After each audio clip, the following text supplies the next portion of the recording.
Welcome to your Daily 5 for Thursday, October 17th, 2024.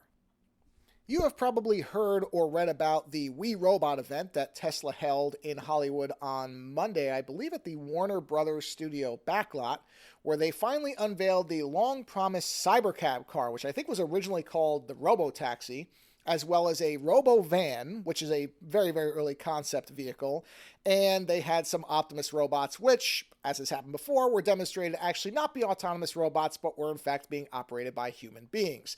No big surprise there, but once again, something that Tesla presented as one way, and then you found out was something else.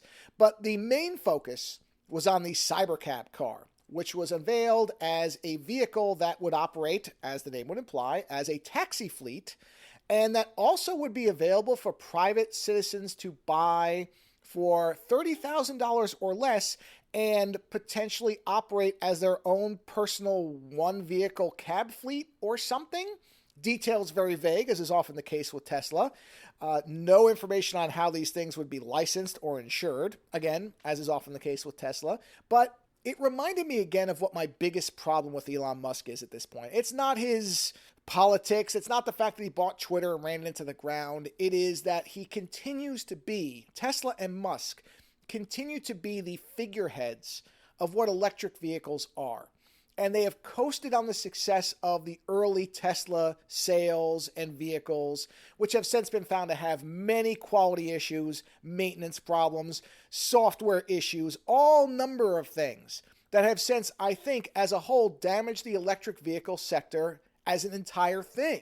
Because nobody has come up, and this is, I should say, to be fair about it, this is not entirely Musk and Tesla's fault. It is also the fault of anybody else who has been able to come up as a viable alternative.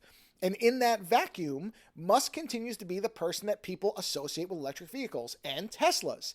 And when we have seen a continual string of broken promises, unfulfilled, guarantees of self-driving, people getting injured or killed because they are believing marketing materials that are at best misleading, if not outright deceptive and lying, and therefore there are injuries. And of course, Tesla, like many of the other companies, to be fair about it, are dodging all the liability of this. And when that happens, we've seen a retraction in the electric vehicle sector as a whole. And so you have to wonder if at some point the association between Musk, Tesla, and electric vehicles and the degradation of faith in what he's saying and what he is producing will not harm the category as a whole. And I think we are seeing that, which is a shame because most people understand that electric vehicles may not entirely ever replace gas-powered cars, but their success is important. If for nothing else, then for us to live on this planet and not have it be overly polluted. And also there is the fact that if they could ever get autonomous driving to really work, it would, as many people will point out with inflated numbers or with a lot of big caveats involved, it would cut down on the number of accidents that people cause when they don't drive well. So there is this idea, and it is not untrue in an idealized state, that if everything was autonomous and machines were making the decisions, there would likely be less accidents. That is true under ideal circumstances, but it's not really true today, as we've seen over and over and over.